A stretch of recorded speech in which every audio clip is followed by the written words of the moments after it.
नमस्कार दोस्तों, कैसे हैं आप लोग। अच्छे होंगे, स्वस्थ होंगे, बढ़िया से पढ़ रहे होंगे और अपने आसपास की देश दुनिया की खबरों से रूबरू हो रहे होंगे।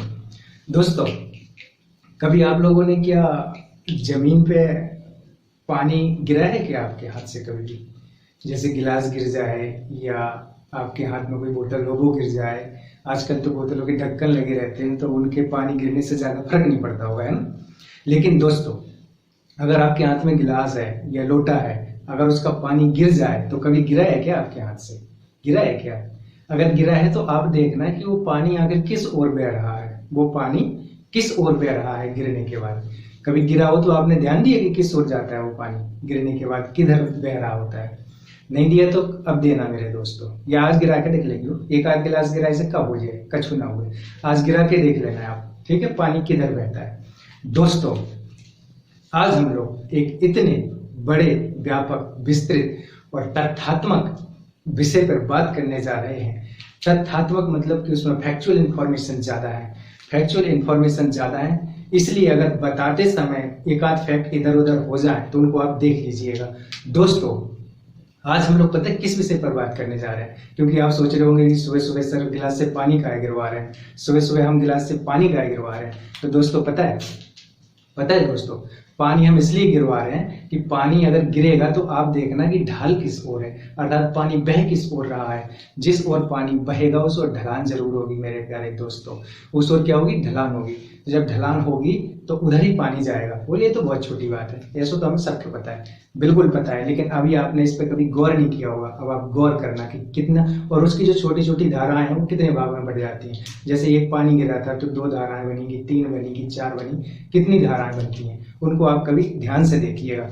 दोस्तों, आज हम लोग बात करने जा रहे हैं भारत की प्रमुख नदियों के बारे में। भारत की प्रमुख नदियों के बारे में। ऐसे तो भारत में हजारों, लगभग 4000 के आसपास नदियां हैं, लेकिन हम लोग प्रमुख नदियों को जानने का प्रयास करते हैं। और प्रमुख नदियां आपके एग्जाम पर्सपेक्टिव से बहुत जरूरी होती हैं। प्रमुख नदियां जैसे गंगा है, ब्रह्मपुत्र है, कृष्णा है, गोदावरी है, कावेरी है, यमुना है, नर्मदा है, माही है, ताप्ती है, साबरमती है, कावेरी है। इस प्रकार की कुछ नदियां हैं जो प्रमुख हैं, कृष्णा, गोदावरी। तो इनको आपको देखना है कि जो इनके उद्गम स्रोत क्या है, वो इनका जो जहाँ कहाँ से निकलती है और कहाँ जाती है। एक बार नहीं, वो हम लोगों को बचपन में कोई टीचर के पूछे थे कि गंगा कहाँ से निकलती है और कहाँ जाती है। गंगा कहाँ से निकलती है और कहाँ जाती है। तो ये कहाँ से निकलती है और कहाँ जाती है, तो उन्होंने थोड़ा सा वो चुटकुला टाइप का सुनाया था कि इस घर से निकलती है और उस घर में चली जाती है। इस प्रकार से आप देखिए कि गंगा वास्तव में कहाँ से निकलती है और गंगा निकल करके जाती कहाँ है, कहाँ गिरती है, कहाँ डिपोजिशन करती है, उसका वह तंत्र कितना बड़ा है, उसका वेशन कितना बड़ा है और कितने क्षेत्र से होकर के बहती है, कितनी बड़ी नदी है। दोस्तों, इसी पर हम लोग विचार करने जा रहे हैं। आज हम लोग देखेंगे भारत की प्रमुख नदियां। और ये मैप देख करके आप प्लीज घबरा मत जाना। इसको बनाने में मुझे काफी टाइम लगा है, और इसको देख करके आप प्लीज घबरा मत जाना। ये कुछ नहीं है, बहुत हम लोग बहुत आसानी से छोटी छोटी बातों से आराम से समझ लेंगे ऐसे ही। लेकिन जब भी आपको पढ़ना है ऐसे ही पढ़ना है। आपको हमेशा आपके पास एटलस होना चाहिए, और एटलस में आपको देखना है कि कौन सी नदी कहाँ से निकल रही है, कितने राज्यों से होकर के बह रही है, उसकी सहायक नदियां क्या हैं, उसकी बाएं से दाएं साइड से मिलने वाली नदियां क्या हैं, उसके लेफ्ट राइट से मिलने वाली नदियां क्या हैं। और हमेशा आपको इसको एटलस में देखना है, मैप में देखना है। भारत का बड़ा सा मैप लगा लीजिए आप। 2 प्रकार के मैप होते हैं, एक प्राकृतिक होता है, भौतिक होता है। भौतिक में हमारे राज्य, उनकी राजधानियां, जिले, ये सब कुछ दिया रहता है। और जो प्राकृतिक होता है उसमें नदियां, दर्रे, पहाड़, पर्वत, झीलें, इन सब चीजों के बारे में दिया रहता है मेरे प्यारे दोस्तों। तो आपके पास मैप जरूर होना चाहिए, आपकी सारी स्टडी मैप से होनी चाहिए। और आप इसको ज्योग्राफी को एनसीईआरटी से पढ़िए। हमारे सभी टॉपर्स जो यूपीएससी है, स्टेट पीसीएस में टॉप करते हैं, वो हमेशा एनसीईआरटी सजेस्ट करते हैं। और जो एनसीईआरटी सजेस्ट करते हैं तो आपको 6 से 12, अगर आपका बेसिक अच्छा नहीं है, बेसिक इन्फॉर्मेशन आपके पास नहीं है, तो आपको 6 से 12 तक की एनसीईआरटी पढ़नी चाहिए। और इसके लिए कक्षा 11 की जो अपनी एक एनसीईआरटी, जिसका नाम मैं यहाँ लिखा हूँ, भौतिक पर्यावरण, भारत का भौतिक पर्यावरण, कक्षा 11 की एनसीईआरटी, उसको आप मस्ट पढ़िएगा, जरूर पढ़िएगा। कक्षा 11 की ये वाली एनसीईआरटी जिसमें ये लिखा हुआ है, बाकी 6 से 12 तक सभी महत्वपूर्ण है। तो दोस्तों, आप लोगों का आज आप लोगों का द यूनिवर्स स्टडी हब में बहुत बहुत स्वागत है। आज हम लोग बड़े ही रुचिकर ढंग से भारत की नदियों को समझने का प्रयास करते हैं। उससे पहले हम ये जान लेने का प्रयास करते हैं कि मैं आप लोगों के सामने खड़ा हुआ हूँ कि नहीं खड़ा हुआ हूँ। तो मेरे जो उत्तर में है, ये जो भारत दिखाई दे रहा है, ये हमारी उत्तर की दिशा है। और जो मेरे इधर मतलब कि जो मेरा अभी जैसे मैं कैमरे के सामने खड़ा हूँ, ये कैमरा अपोजिट हो जाता है बाद में, तो ये मेरा लेफ्ट है। मतलब गुजरात वाला जो पोर्शन जा रहा है, गुजरात की साइड, वो मेरा राइट है, अर्थात वो पश्चिम है। और इधर जो बांग्लादेश साइड हम लोग देख रहे हैं पूरब, वो हमारा पूरब है। और जो मेरे पैर नीचे जा रहे हैं वो मेरा दक्षिण है। तो भारत की दिशाएं हम ऐसे ही देखते हैं। पहले हमने क्या देख ली मेरे प्यारे दोस्तों, हमने दिशाएं देख ली। तो मेरे उत्तर में, मेरे दक्षिण में, मेरे पूरब में, मेरे पश्चिम में। मेरे पूरब मेरा कौन सा हाथ है? मेरा राइट हैंड है। जो मेरा राइट हैंड है वो गुजरात की तरफ जा रहा है। जो मेरा लेफ्ट हैंड है वो बांग्लादेश या हमारे अरुणाचल प्रदेश, मणिपुर, मिजोरम की तरफ जा रहा है। तो दोस्तों, इसी प्रकार से हमारी नदियां बहती हैं। अब देखना है कि हमारी नदियां नीचे की ओर जा रही हैं, कि बाएं की ओर जा रही हैं, कि दाएं की ओर जा रही हैं, कि दक्षिण की ओर जा रही हैं। और अगर ये जा रही हैं ना मेरे प्यारे दोस्तों, तो इसीलिए मैंने आपको कहा था कि गिलास से पानी गिरा करके देखना कि वो पानी किस ओर जाता है, और वो पानी कितनी भी तरीकाओं में अर्थात कितनी धाराओं में वो डिवाइड हो जाता है। जैसे ये पूरा गिलास था मेरे पास, और इस गिलास से पानी गिरा, तो ये जो मेन स्रोत है ये पूरा पानी था, बट ये 3 धाराओं में डिवाइड हो गया। और वो जो 3 धाराओं में डिवाइड हुआ, वितरिकाओं में डिवाइड हुआ, उनको आप देख लेना कि ये 3 धाराएं कैसे जा रही हैं, किस ओर बह रही हैं। तो पहला कंसेप्ट ये हुआ। फिर आपको बेसिन देखना है कि वो जो पानी गिरा था मेरे गिलास से, मेरी बोतल से, वो कितने क्षेत्र में होकर के बह रहा है, वो कितने क्षेत्र में होकर के बह रहा है। क्या वो पूरे फर्श पर फैल गया है या कुछ विशेष क्षेत्र में होकर के बह रहा है, वो उसका बेसिन है। और जितने दूर तक वो जाकर के बह रहा है, जितने क्षेत्र को वो कवर करता है, वो उसका अफवाह तंत्र है। कितने बड़े क्षेत्र को ये, कितनी बड़ी नदी है, जैसे गंगा नदी है, उसका अफवाह तंत्र कितना बड़ा है, उसमें कितनी सारी सहायक नदियां मिलती हैं, छोटी छोटी नदियां आकर के मिलती हैं, कुछ जैसे गंगा, गोमती, रामगंगा, गंडक, घाघरा, ये कोशी, महानंदा, इतनी सारी नदियां उसके। तो ये हमारे जो अपना राइट हैंड, जो हमारा ऐसे, अगर ऐसे में खड़ा हो जाऊं तो ये अपनी गंगा है, मान के चलिए अपनी गंगा है। तो इसकी ये क्या है, इसका बाएं है और इसका दाएं है। ये गंगा जैसे ऐसी बह रही है, तो इसका क्या है, ये इसका क्या है इसका ऐसे बह रही है ना सीधी, तो इसके ऊपर क्या हो जाएगा, इसका लेफ्ट हो जाएगा। इसके नीचे क्या हो जाएगा, इसका राइट हो जाएगा। तो बाएं साइड से मिलने वाली नदियां जैसे रामगंगा, गोमती, गंडक, घाघरा और कोशी और महानंदा है। तो दोस्तों, हमारा जो भारत है वो कर्क रेखा से ऊपर और कर्क रेखा से नीचे। तो दोस्तों, आप 2 शब्द और समझ लीजिए, एक द्वीप, एक प्रायद्वीप। जो पानी से चारों ओर से घिरा रहता है उसको द्वीप कहते हैं, और जो पानी से चारों ओर से घिरा रहता है उसको द्वीप कहते हैं। जैसे मालदीव, जैसे क्या है, मालदीव, क्योंकि वो पानी से चारों ओर से घिरा है। एक आप बॉल देख लीजिए, आप बॉल बाल्टी में डाल दीजिए और बॉल के चारों ओर क्या है, पानी, तो वो क्या हो जाएगी, बॉल द्वीप हो जाएगी, बॉल द्वीप हो जाएगी, क्योंकि चारों ओर उसके पानी है। उसी प्रकार प्रायद्वीप होता है। प्रायद्वीप का क्या मतलब होता है, ये सपोज अपना भारत है, ये सपोज अपना भारत का दक्षिण का पार्ट है, ये बीच से कर्क रेखा निकल रही है, ये बीच से कर्क रेखा निकल रही है, ये देखो ये बीच से कर्क रेखा निकल रही है। अब ये पार्ट पानी से टच हो रहा है, ये पार्ट पानी से टच हो रहा है, नीचे पानी से टच हो रहा है। तो जो 3 जगह से पानी से टच होता है उसको प्रायद्वीप बोलते हैं मेरे प्यारे दोस्तों। अब आप देख लीजिए, ये मेरा भारत है, ये हमारा प्यारा भारत है। ये देखो, यहाँ से पानी से टच हो रहा है, यहाँ बंगाल की खाड़ी, यहाँ अरब सागर, यहाँ हिंद महासागर। तो ये देखो 3 साइड से टच हो रहा है। ये त्रिकोण टाइप का बन रहा है, त्रिभुज टाइप का बन रहा है, इसको प्रायद्वीप बोलते हैं मेरे प्यारे दोस्तों। तो हमारे भारत में 2 प्रकार की नदियां देखेंगे, हिमालय तंत्र की नदियां और प्रायद्वीप की नदियां। हिमालय तंत्र की नदियां 12मासी होती हैं। क्यों 12मासी होती हैं? क्योंकि ये ग्लेशियर से निकलती हैं, बर्फ के पहाड़ से निकलती हैं। जब ये ग्लेशियर से निकलती हैं तो पानी पिघलेगा, तो ग्लेशियर पिघलेगा तो पानी निकलेगा तो उनमें हमेशा पानी बना रहता है। लेकिन दक्षिण भारत की जो नदियां हैं वो मानसून पर डिपेंड करती हैं। वहाँ इतने बड़े कोई ग्लेशियर नहीं है कि वहाँ नदियां निकलें, इसलिए वो मानसून के ऊपर ज्यादा डिपेंड करती हैं। जबकि उत्तर भारत की नदियों में पानी कहाँ से आता है? आप ही लोग बताओ, नदियों में पानी कहाँ से आता है? पानी बरसात से आता है ना। बरसात नहीं होगी तो पानी कहाँ से आएगा? अभी कितनी सारी बाढ़ आ रही है, अभी कितनी सारी जगह बाढ़ आई हुई है, क्योंकि इतनी सारा बारिश हो रहा है, कहीं बादल फट जाता है, कहीं 2-2, 3-3 दिन बारिश होती है। तो क्या होता है, सारा पानी घूम घाम के कहाँ जाता है? नदियों में ही तो जाता है। तो जब नदियों में जाएगा तो बाढ़ आएगी, फ्लड आएगा कि नहीं आएगा? आएगा।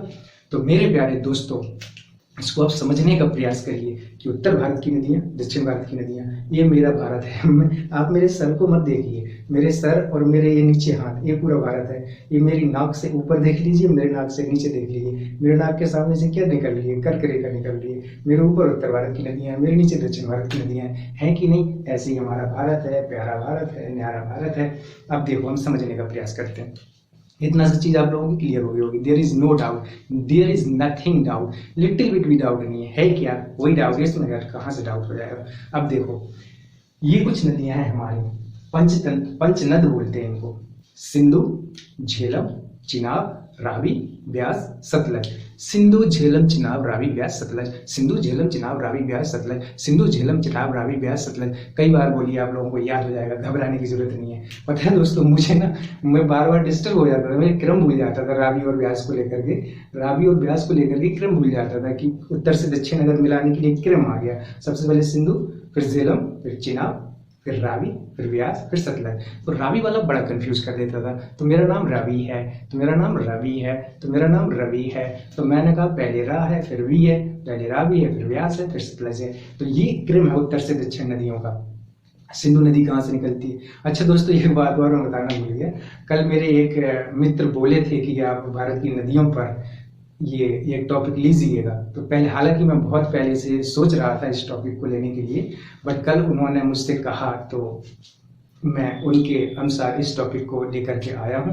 और आप सभी लोगों के लिए बहुत मस्ट है, मस्ट है, मस्ट है। इसको आप जानिए और इसको आप रटने का प्रयास मत करिए, रटिए भी और समझिए भी, दोनों करिए ये इस टॉपिक को, क्योंकि जो भी फैक्चुअल है वो आपको रटना तो पड़ेगा ही। 10-10 बार, 5-5 बार बोलना पड़ेगा, लिखना पड़ेगा, समझना पड़ेगा।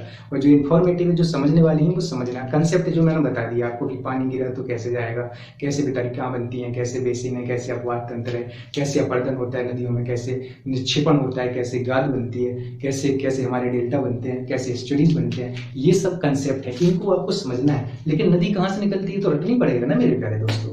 कोई सी नदी कहाँ से निकलती है तो आपको रटना ही पड़ेगा, बट कंसेप्चुअल आपको याद करना पड़ेगा। कि जैसे मैंने अभी बताया आपको, उत्तर, ये मेरी नाक है, इसके ऊपर उत्तर भारत है, इसके नीचे दक्षिण भारत है। तो इसके ऊपर की जो नदियां हैं वो ग्लेशियर से निकलती हैं, तो 12 हो जाएंगी। उनकी और क्या क्या विशेषताएं हैं, इनको आप देख लीजिएगा। तो दोस्तों, ये हमने देखा कि सिंधु नदी है ऊपर। सबसे पहले कौन सी? सिंधु नदी है। सिंधु जल समझौता पता है आप लोगों को? सिंधु जल समझौता भारत और पाकिस्तान के बीच हुआ था। किन किन नदियों का उपयोग पाकिस्तान करेगा, किन किन नदियों के पानी का उपयोग भारत करेगा, इसको आप जरा सर्च करिएगा, थोड़ा बहुत आप भी कुछ करिएगा कि किन किन नदियों का प्रयोग भारत करेगा और किन किन नदियों का प्रयोग पाकिस्तान करेगा, और कितना % करेंगे वो पानी का। 80 और 20 और 20 और 80, किन का 20, किन का 80। ठीक है, इसको थोड़ा आप देखिएगा कहीं। तो क्या है हमारा? सबसे पहले सिंधु नदी है। तो ये कहाँ से निकलती है? चे मा युंग डुंग, चे मा युंग डुंग, चे मा युंग डुंग, ग्लेशियर से निकलती है। ये मानसरोवर झील के पास से 3 नदियां निकलती हैं। भारत की बड़ी बड़ी 3 नदियां निकलती हैं। भारत की बड़ी बड़ी 3 नदियां मानसरोवर झील के निकट से निकलती हैं। एक तो हमारी चे मा युंग डुंग, चे मा युंग डुंग, चे मा युंग डुंग से निकलती है। कौन सी निकलती है? सिंधु नदी निकलती है, सिंधु नदी निकलती है। फिर दूसरी राकस्थाल से निकलती है, वो हमारी सतलज नदी निकलती है। तीसरी हमारी अक्सी झील से निकलती है, वो हमारी ब्रह्मपुत्र निकलती है। सपोज दैट दोस्तों, मैं मानसरोवर झील हूँ और आज मैं मानसरोवर झील हूँ, आज मैं और कुछ नहीं हूँ। आपने एक मूवी देखी है कादर खान वाली, उसमें वो किस दिन गूंगा हो जाता है, किस दिन बहरा हो जाता है ना? तो बोलता है आज तो मैं अंधा हूँ। तो इसलिए क्या दोस्तों, आज मैं मानसरोवर झील हूँ, आज मैं मानसरोवर झील हूँ, आज आप देखिए मैं मानसरोवर झील हूँ। देखो, ठीक है। तो एक नदी यहाँ से निकल रही सिंधु, एक निकल रही सतलज, एक निकल रही ब्रह्मपुत्र, एक निकल रही सिंधु, एक निकल रही सतलज, एक निकल रही ब्रह्मपुत्र। 3 नदी मानसरोवर झील के आसपास से निकल रही हैं। सतलज कहाँ से निकल रही? राकस्थाल से निकल रही है। सिंधु कहाँ से निकल रही? चेमांगयोंग से निकल रही है। और ब्रह्मपुत्र कहाँ से निकल रही है? ऑक्सी झील से निकल रही है। वहीं आसपास से 3 नदी निकल रही। ये अपनी महारानी ऐसे चली जा। कौन सी महारानी? जब ब्रह्मपुत्र महारानी है। सो जब शाम को ऐसे ऐसे आते आते भारत में प्रवेश करती है तो ब्रह्मपुत्र इसका नाम हो जाता है। यहाँ शाम को है, ब्रह्मपुत्र है, फिर यहाँ जमुना कही जाएगी, फिर जब जमुना कही जाएगी फिर ये गंगा में मिल जाएगी, गंगा में मिल जाएगी, जो गंगा में मिल जाएगी। और गंगा और जमुना जब दोनों साथ चलेंगी तो मेघना कहलाने लगती है। एक मेघना आकर के मिलती है तो वो मेघना कहलाने लगती हैं। ये हम बांग्लादेश में गिरती हैं और ये दुनिया का सबसे बड़ा डेल्टा बनाती हैं।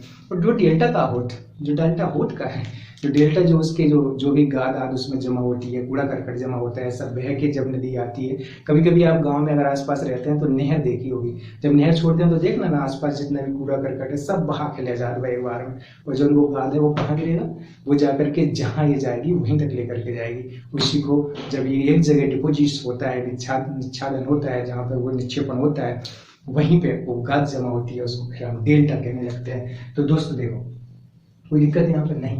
तो ये अपनी ब्रह्मपुत्र है। अब ब्रह्मपुत्र की बाएं तट से ब्रह्मपुत्र ऐसे आ रही है, सपोज दैट मैं ऐसे खड़ा हो गया तो ये मेरा दाएं हो गया ना, ये मेरा दाएं हो गया। तो दाएं तट से मिलने वाली नदियां सुवर्णसिरी है, कमांग है, मानस है, संकोच है, इसके दाएं तट से मिलने वाली नदियां हैं। तो क्या बाएं तट से भी होंगी? क्यों नहीं होंगी बाएं तट से? बाएं तट से भी तो मिलेंगी, जैसे धनसिरी है, कमांग है, लोहित है, ये कुछ नदियां हैं जो इसके बाएं तट से मिल रही है। इसके बाद दोस्तों हम अपनी एक सिंधु की बात कर लेते हैं, एक बड़ी नदी है। तो देखो ना दोस्तों कि अभी तक 17 मिनट हो गए वीडियो को, है ना, और अभी तक हम लोग उत्तर भारत की नदियां कंप्लीट नहीं कर पाए, पर कोई बात नहीं, हम लोग कर लेते हैं, है ना।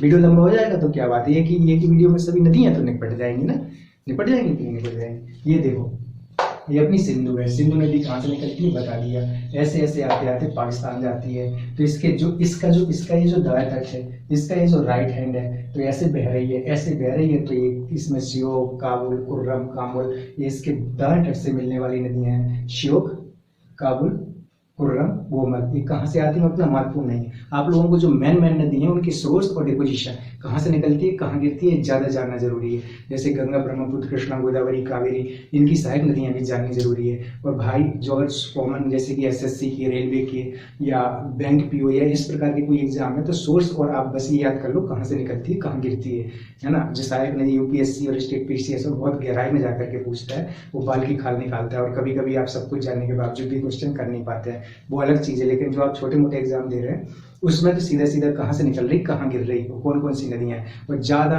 छोटी छोटी नदियों को याद नहीं करना है, बड़ी बड़ी नदियों को आप याद कर लीजिए, जैसे जो हमने यहाँ लिखी है। इसके बाद आप देखिए सिंधु है, फिर झेलम है। झेलम कहाँ निकलती है, एक अपनी देखो कलाजापी है, कराकोरम, लद्दाख, कालाजापी, जास्कर, पीर पंजाल श्रेणी है यहाँ पर एक, उस श्रेणी से निकलती है। ये कौन सी श्रेणी से निकलती है, कौन निकलती है श्रेणी से, ये झेलम अनंतनाग के आसपास से निकलती है। और फिर ये कहाँ जाती है, किस में मिल जाती है, झेलम आकर के फिर झेलम यहाँ से आती है, ऐसे चली आती है। फिर उसके बाद चिनाब आती है, चिनाब हिमाचल प्रदेश में बड़ा लाचरा दर्रे के पास से निकलती है। फिर उसके बाद कौन सी आती है, फिर रावी आती है, रावी भी रोहतांग दर्रे के पास से निकलती है। ब्यास भी वहीं कहीं आसपास से निकलती है। और इसमें क्या होता है मेरे दोस्तों, जो चिनाब है वो झेलम में मिल जाती है, और जो चिनाब है वो झेलम में मिल जाती है, ब्यास सतलज में मिल जाती है। तो इस प्रकार से आप देखते हैं कि जो बाद में ये सतलज है ये जाकर के यहाँ मिलेगी, यहाँ से अपनी कौन सी आ रही है, सिंधु आ रही है, ये झेलम आ रही है, झेलम सतलज में मिलेगी, सतलज आकर के यहाँ इसमें मिलेगी, किस में, सिंधु में मिलेगी। तो ये सिंधु में यहाँ पर आकर के मिल रही है, ये मिठानकोट के पास मिल रही है, किसके पास, मिठानकोट के पास आकर के मिल रही है। और ये मिठानकोट कहाँ, पाकिस्तान में है। तो ऊपर से सिंधु, झेलम, चिनाब, रावी, ब्यास, सतलज, कभी कभी ऊपर से दक्षिण क्रम भी पूछ सकता है, उत्तर से दक्षिण क्रम भी पूछ सकता है। हमने सिंधु देख ली, यहाँ तक कोई दिक्कत नहीं है। हमने ब्रह्मपुत्र भी देख ली कि ब्रह्मपुत्र कहाँ से निकलती है, मानसरोवर झील के आसपास से ही निकलती हैं तीन नदियाँ। ये कैसे आती है, अरुणाचल प्रदेश होते होते अरुणाचल प्रदेश, फिर असम, फिर बांग्लादेश में प्रवेश कर जाती हैं। अब हमारी भारत की बड़ी नदियाँ बची हैं, कौन सी, गंगा और यमुना। गंगा गंगोत्री ग्लेशियर से निकलती है, यमुना यमुनोत्री ग्लेशियर से निकलती हैं, उत्तराखंड से निकलती हैं। ग्लेशियर पर्वत होता है बर्फ का, बर्फ के पर्वत को ग्लेशियर बोलते हैं मेरे प्यारे दोस्तों, बर्फ के पर्वत को ग्लेशियर बोलते हैं, वहाँ से निकलती है। जब गंगा गंगोत्री से निकलती है तो इसके ऐसे निकल रही है गंगा, तो इसका जो ये बायां है मेरा, ये लेफ्ट है, तो इसके लेफ्ट तट से, जैसे मान के चलो ये मेरा हाथ है, गंगा है, ये क्या है, गंगा है। किसी को भी आप गंगा मत बना दिया करो। अरे तो क्या हो गया यार, हम लोगों को समझने से मतलब है ना, इतना पता नहीं कि तो धर दो हमारे पढ़े खिलाने, तो जो पढ़ने ना पड़ेगा, एग्जाम तो देने, नौकरी तो करने की नहीं करने, रोजगार तो प्राप्त करने की नहीं करने, सो जानने तो पड़े ही, सो जानो ही है, ठीक है। और वैसे भी आम जागरूकता के लिए भी जानना जरूरी है ना। जरूरी नहीं है आप एग्जाम दो तभी जानो ये गंगा बह रही है कि नहीं बह रही है, ये बह रही है गंगा, बह रही है कि नहीं बह रही है, बह रही है। इधर से जो नदियाँ मिलेंगी, ये मेरा इधर से जो मिलेंगी ये लेफ्ट है, इधर से जो मिलेंगी ये राइट है, ठीक है। तो गंगा के लेफ्ट से मिलने वाली नदियाँ रामगंगा, गोमती, गंडक, घाघरा, कोसी, महानंदा एक्सप्रेस चलती है। ये कहाँ जाती है, देखो आप कहाँ जाती है महानंदा एक्सप्रेस, तो ये हो गई, ये गंगा गोमती भी चलती है, गंगा से गोमती चलती है, गंगा कहाँ गोमती कहाँ, गंगा कहाँ गोमती कहाँ, गंगा इलाहाबाद गोमती लखनऊ, लखनऊ गंगा गोमती चलती है, इलाहाबाद लखनऊ, गोमती है, गंडक है, घाघरा है। अब इसके दांत है, जब जब बाढ़ से मिलेगी तो दांत से भी तो मिलेगी। तो सबसे पहले तो यमुना मिलेगी, फिर सोन मिलेगी, फिर टॉन्स मिलेगी, दामोदर मिलेंगी, ये किस्में मिलेंगी, गंगा मिलेंगी। ये गंगा की सहेलियां हैं। कौन है? सहेलियां। यही तो बेहतर कहाँ है, जो पानी नहीं गिरो तो अपनों गिलास से, तो नामानी छूट जाए, नामानी बह गया था। तो ये देखो अब हमारा मेन पानी की ऐसी बह जाए, चाहे नाम आपको पानी आके एक नदी में मिल जाए, बात तो बराबर है। लेकिन वो सारा पानी कहाँ आ रहा हो? नदिया में आ रहा हो, गंगा नदिया में आ रहा हो ना, जहाँ हमारी बुंदेलखंडी है, जहाँ हमारी प्यारी सी बुंदेलखंडी है। तो ये देखो हम लोग ये पुनपुन ट्रांस ये सारी आकर के कहाँ मिल गई? इसमें मिल गई। वहीं से यमुनोत्री से निकलती है हमारी कौन सी? यमुना निकलती है, यमुनोत्री से यमुना निकलती है। जब यमुनोत्री से यमुना निकलती है तो यमुना की भी तो सहायक नदियाँ होंगी ना, होंगी कि नहीं होंगी? तो इसकी दार दर से मिलने वाली नदियाँ हैं, चंबल है, सिंध है, बेतवा है, केन है। ये सब किस में मिलती है? बेतवा देखी आपने? बेतवा हमीरपुर वहाँ, और केन देखी आपने बांदा के आसपास। चंबल देखो आप कहाँ से निकलती है? तो चंबल देखो, ये सारे ना मालवा के पठार के आसपास से निकलती हैं। कहाँ मिलती हैं? यमुना में मिल जाती हैं। अब दो और नदियाँ बची मेरे दोस्तों, एक साबरमती, एक माही। एक माही, ये तो आप बहुत ज़्यादा सुनते होंगे। साबरमती कहाँ से निकलती है? गुजरात के उदयपुर जिले के पास से निकलती है। ये देखो मेरी साबरमती है, ये देखो मेरी साबरमती है, जी चली आ रही, जा चली आ रही, जा चली आ रही, और जा गिर खंबात की खाड़ी में। ये है खंबात की खाड़ी, ये है खंबात की खाड़ी, ये है कच्छ की खाड़ी। तो खंबात की खाड़ी में गिर गई यहाँ पर। इसके बाद ये कौन सी है? साबरमती। ये माही है, ये भी मध्य प्रदेश से निकलती है, मध्य प्रदेश से निकलती है। तो ये देखो माही कहाँ जाएगी? एक नदी भारत की ऐसी जो कर्क रेखा को दो बार काटती है। कौन सी नदी है? वो माही नदी है। यहाँ से हमारी कर्क रेखा जाती है सीधे। तो ये देखो माही है, मेरी माही है, ये मेरी माही है। ये उसकी माही नहीं है भाई। किसकी? अरे जो वो मूवी नहीं बनी थी माही को लेकर के, हमारे जो कप्तान रहे हैं इंडिया टीम के, वो माही नहीं थी उनकी, जी माही हमारी है, जिन्होंने वर्ल्ड कप जिताया है। उनका नाम नहीं जानते आप? जानते होंगे। देखो नर्मदा, ये माही है अपनी। तो माही कैसे आई? जे चली आई, और जगह भी कहाँ? खंबात की खाड़ी में। तो माही पहले कहाँ जाएगी? मध्य प्रदेश से गुजरात, मध्य प्रदेश से राजस्थान से गुजरात, और गुजरात आते हुए फिर खंबात की खाड़ी में गिर जाएगी। तो 3 राज्यों से होकर के बहेगी। वैसे ही आप देख लेना गंगा कितने राज्यों से होकर के बहती है। वैसे ही आप देख लेना कि ये ब्रह्मपुत्र कितने राज्यों से होकर के बहती है। वैसे ही आप देख लेना। तो ये चीज़ हो गई। उत्तर भारत की नदियाँ हमारी कंप्लीट हो गई। कुछ एक लूनी नदी है जो स्थल अवरुद्ध, मतलब कि वो स्थल से निकलती है, स्थल में ही खत्म हो जाती है राजस्थान में। यहाँ मेरे दोस्तों यारावाली श्रेणी है, ये गुजरात से जाकर के दिल्ली तक जाती है। एक पर्वत श्रेणी होती है, एक पर्वत श्रृंखला होता है। ये देखो, ये छोटे छोटे पर्वत हैं, ये उठा हुआ है, ये उठा हुआ है, एक पर्वत ये है, ये सब पर्वतीय तो है, ये सब पर्वतीय तो है। नीचे ऊपर ये जो ढलान है ना, तो इसको श्रेणी, जब ऐसे बहुत लंबा हो जाएगा तो श्रृंखला हो जाएगा, वो पर्वत श्रृंखला हो जाएगा, ये पर्वत श्रेणी हो जाती है। बिंद श्रेणी है हमारी अरावली पर्वत श्रृंखला। अगर अरावली बहुत बड़ा हो जाता है कि गुजरात राजस्थान से होकर के दिल्ली तक जाता है, बिंद श्रेणी देख लो आप, ये बिंद है, ये सतपुड़ा है, सतपुड़ा का पहाड़ है, ये अमरकंटक का पर्वत है। अमरकंटक बहुत महत्वपूर्ण हो जाता है। क्यों महत्वपूर्ण हो जाता है? क्योंकि यहाँ से 3 नदियाँ के आसपास से 3 नदियाँ निकलती हैं। एक नर्मदा निकलती है, सो अपनी इधर चली जाती है। फिर से आप मुझे मान लो अमरकंटक, पहले आपने मानसरोवर माना था, पहले आपने मुझे मानसरोवर माना था, अब मुझे अमरकंटक मान लो। मानने में क्या है, मैं थोड़ी ना अमरकंटक हो जाऊँ हूँ। देखो अब मुझे आप अमरकंटक मान लो, तो मैं अमरकंटक हूँ, आज मैं अमरकंटक हूँ, आज मैं किसी की सुन नहीं सकता हूँ। आज मेरे पास से 3 नदियाँ निकलने वाली हैं। कौन कौन सी?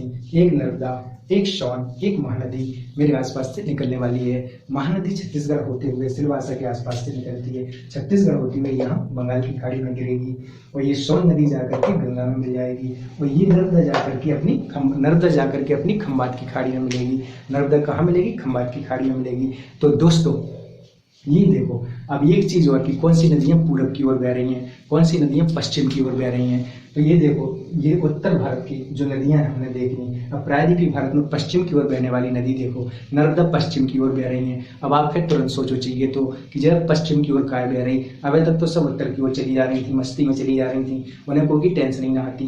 अब जब पूरब की ओर चली जा रही थी, उन्हें कोई टेंशन ही ना आती। अब जब पश्चिम की ओर काय चली गई, ये कीना का चुकिया धोखा, ये का होगा भैया रे, जब काय पश्चिम की ओर जा रही, सो जब पश्चिम की ओर जा रही, क्योंकि यहाँ पर बिंद श्रेणी है, यहाँ पर सतपुड़ा की श्रेणी है। अगर यहाँ ढलान ढलान होगा तभी तो जा रही है, जब ढलान होगा तभी तो जा रही है। पर्वतों के बीच से होकर के बहेगी, एस्चुरी का निर्माण करेगी। पर्वतों के बीच से होकर के बह रही है, एक साइड विंद है, मान के चलो मेरे से एक साइड विंद है, एक साइड सतपुड़ा है, और बीच से नर्मदा बह रही है। तो नर्मदा मैया एक गाना ऐसा बुंदेलखंडी में होता है, नर्मदा मैया किधर चली, नर्मदा मैया किधर चली। हमारे देश में नदियों को माता के नाम से पुकारा जाता है, गंगा माता, नर्मदा माता, इस प्रकार से गंगा, जमुना, सरस्वती तहजीब मानी जाती है हमारे भारत की। ओके दोस्तों, तो ये अपना अमरकंटक है। अमरकंटक से 3 नदियां निकल गई, एक सोन, एक नर्मदा, एक महानदी। अब दोस्तों, अब हम दक्षिण भारत में ये प्रायद्वीपीय नदियां हैं, सोन, ये जो है प्रायद्वीपीय नदियां हैं, महानदी, और ये अपनी नर्मदा। और अब नीचे की ओर चलते हैं। गोदावरी नासिक से निकलती है, महाराष्ट्र में नासिक से निकलती है, तो इसके लेफ्ट और राइट से मिलने वाली नदियां भी होंगी, इसकी सहायक नदियां होंगी। उसके नीचे कृष्णा निकलती है। कृष्णा कहाँ से निकलती है? महाबलेश्वर पर्वत से निकलती है, तो कृष्णा की भी सहायक नदियां होंगी, जैसे बीना, कोयना, तुंगभद्रा, वीना, कोयना, तुंगभद्रा, मालप्रभा, घाटप्रभा, सब ले लेते। बीना ते काय मुझे नाक में दम करें, तो बीना काय नाक में मुझे दम करें, ते घाटप्रभा, मालप्रभा, तुंगभद्रा, सब ले लीजिए, सभी की सहायक नदियां। बीना, कोयना, ऐसे याद किया करो आप लोग, ऐसे याद किया करो। बीना, कोयना, घाटप्रभा, मालप्रभा, तुंगभद्रा, सब ले लेते हैं। मौका का करना दो नदियों को, है ना। कहाँ जाके? कृष्णा में मिलेंगी जाकर के। किसमें मिलेंगी? कृष्णा में मिलेंगी। कृष्णा के ये राइट हैंड से मिलने वाली नदियां हैं, जैसे लेफ्ट हैंड से मिलने वाली नदियां भी होंगी। नीचे एक नदी महत्वपूर्ण आ जाती है, कावेरी नदी। ओ कावेरी, कावेरी, ओ कावेरी, तो कावेरी आ गई अपनी, तो ब्रह्मगिरी श्रेणी से निकलती है। पश्चिमी घाट है अपना, ये अपना पश्चिमी घाट है, ये अपना पूर्वी घाट है, ये अपना पूर्वी तट है, ये अपना पश्चिमी तट है, ये अपना पश्चिमी तट है, ये अपना पूर्वी तट है, ये अपना पूर्वी घाट है, ये अपना पश्चिमी घाट है। पहले घाट पे नहा लो, है ना, फिर तट पे जाइयो। तो घाट और तट आप देख लेना एक बार भारत का, जब हम लोग इसके बारे में वर्णन करेंगे, भारत कितने भागों में डिवाइड है, तब इसके बारे में वर्णन करेंगे। तो ये कुछ नदियां हैं मेरे प्यारे दोस्तों। ये महानदी है, ये अपनी गोदावरी है, कितने राज्यों से होकर के बहती है, ये अपना यहाँ पे डेल्टा बनाती है। कावेरी यहाँ पे अपना डेल्टा बनाती है। प्राय एग्जामों में पूछा जाता है कि इनमें से कौन सी नदी पश्चिम की ओर बहती है, कौन सी नदी पूर्व की ओर बहती है। तो पश्चिम की ओर बहने वाली एक तो नर्मदा हो गई, बाकी कुछ नदियाँ और हैं मेरे दोस्तों, जैसे कि यहाँ लिखा हूँ, साबरमती, ठागर, कालिंदी, अरावती, भरतपुंजा और पेरियार। भरतपुंजा और पेरियार, साबरमती, ठागर, कालिंदी, साबरमती, ठागर, कालिंदी, शरावती, भरतपुंजा और पेरियार, ये पश्चिम की ओर बहने वाली नदियां हैं। उसी प्रकार पूर्व की ओर इतनी सारी हम देख चुके हैं, गंगा है, ब्रह्मपुत्र है, गंगा है, ब्रह्मपुत्र है, इधर देखो आप, बाकी और कुछ नदियां हैं, स्वर्ण रेखा है, वैतरणी है, ब्राह्मणी है, पेन्नार है, बेल्लार है, ये सब यहाँ की नदियां हैं, यहाँ से इधर बहती हैं, छोटी छोटी नदियां हैं, छोटी छोटी नदियां हैं। एक चीज और मेरे प्यारे दोस्तों, सभी नदियों को नहीं रटना है। जो नदियां न्यूज़पेपर में ज्यादा रहें, बार बार रिपीट हों, 3-4 बार आएँ, उनको आप बहुत गहराई से देख लेना। उनके आसपास कौन सा नेशनल पार्क है, उनके आसपास कौन सा बायोस्फीयर रिजर्व है, उनके आसपास कौन सी सेंचुरी है, वो कितने राज्यों से होकर के बहती हैं, उसकी सहायक नदियां कौन कौन सी हैं, उसके बाएं तट से दाएं तट से मिलने वाली नदियां कौन कौन सी हैं, और ये जो नदियां हैं ये कहाँ गिरती हैं, कहाँ से निकलती हैं, इनकी रेंज क्या है, इनकी लंबाई क्या है, कितने किलोमीटर बहती हैं, सबसे बड़ी नदी कौन सी है, सबसे छोटी नदी कौन सी है। ये गोदावरी नदी को दक्षिण की गंगा कहा जाता है। तो दोस्तों, शायद मैं आप लोगों को समझा पाया हूँ भारत की नदियों के बारे में। ये हमारे भारत की प्रमुख नदियाँ हैं जो हम लोगों ने देख ली हैं। ये अमरकंटक है, अरावली श्रेणी है, ये सतपुड़ा की श्रेणी है। इसी प्रकार यहाँ कुछ श्रेणी है, अल्लामलाई, नर्रामलाई, बेलीकोटा, पालकोटा, जवादी, सेवराई, ये कुछ पहाड़ियाँ हैं। यहाँ हमारा हिमालय पर्वत है, ये हमारा हिमालय पर्वत है जो 4-5 भागों में बटा हुआ है। वो अपने उद्भव के अनुसार उसको डिवाइड किया जाता है, ट्रांस हिमालय, बृहद हिमालय, लघु हिमालय, शिवालिक हिमालय। जब हम कभी हिमालय को पढ़ेंगे तब हम देखेंगे उसमें कि किस प्रकार से डिवाइड किया गया है, हिमालय किस प्रकार से डिवाइड है, उसकी रेंज है, कराजापी, है ना, काराकोरम, लद्दाख, जास्कर, पीपंजाल, ये सब श्रेणियाँ, इनको हम लोग देखेंगे बड़े डिटेल से जब कभी भारत के बारे में पढ़ेंगे। विशेषकर हमने देख लिया, ये घाट है, ये घाट है, ये तट है, ये तट है, और ये अपना पश्चिम है, ये अपना पूर्व है, अपना उत्तर है, ये अपना दक्षिण है। ये पंच नदियाँ, हमने सिंधु देखा, सिंधु तंत्र देखा, गंगा तंत्र देखा, ब्रह्मपुत्र तंत्र देखा, हमने गोदावरी देखी, कृष्णा देखी, कावेरी देखी, माही देखी, साबरमती देखी, और छोटी छोटी नदियाँ देखी, महानदी देखी, सोन देखी, कैन देखी, पुनपुन देखी, चंबल देखी, कितनी सारी नदियाँ हमने देखी हैं। भीमा, कृष्णा, तुंगभद्रा देखी हमने, बीना, कोयना, गंगा, मालप्रभा, घाटप्रभा, ये ले ले वो ले ले, सब देखा हमने कितनी सारी नदियों को बहुत ही आसान भाषा में समझने का प्रयास किया है। आप लोग हमेशा सभी चीज़ों को रटने का प्रयास मत करिएगा। आप लोग हमेशा एक टारगेट बनाइएगा कि आज मुझे सिंधु को कवर करना है, सिंधु तंत्र को कवर करना है। फिर टारगेट बनाइएगा कि आज मुझे ब्रह्मपुत्र तंत्र को कवर करना है। इसी प्रकार गंगा, इसी प्रकार गोदावरी, इसी प्रकार कृष्णा। आप कभी सभी चीज़ों को एक साथ मत रटिएगा प्लीज़, ना समझिएगा ना रटिएगा। एक एक चीज़ को आप अपना बनाने का प्रयास करिए, नहीं तो कोई अपना नहीं हो पाएगा, है ना। है ना मेरे दोस्तों। तो जो है एक एक चीज़ को आप देखिए, याद करिए, पढ़ते रहिए, मेमोराइज करिए, देखते रहिए और हमारे साथ जुड़े रहिए। हम आगे बहुत सारी चीज़ों को ऐसे ही क्लियर करेंगे। Thank you very much. Like, share and subscribe. मेरा वीडियो लंबा हो रहा है।